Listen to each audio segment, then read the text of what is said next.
Winner! Maging sa Clash panel ang boses ni Chloe. Kaya naman, pasok na siya sa top of the Clash.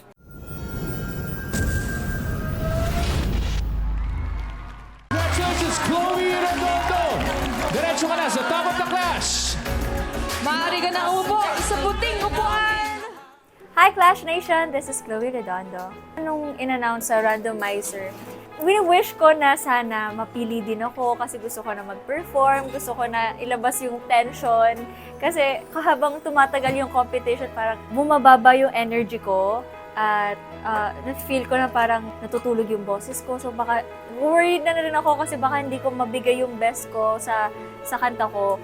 At nung in-announce nga na yung twist na kami pala yung mag-perform this episode, thank you Lord kasi pinagpipray ko na talaga na sana makapag-perform ako this episode.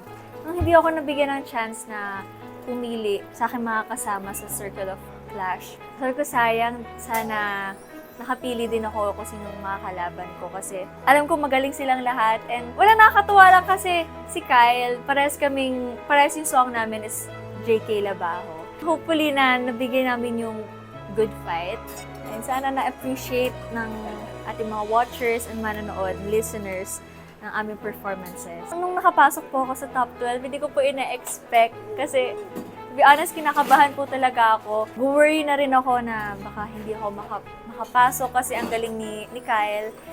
But thankfully na nagustuhan naman po nilang ating mga Clash panels ang aking performance. Again, this is Chloe Redondo at ready na ako sa round 2 ng The Clash 2024.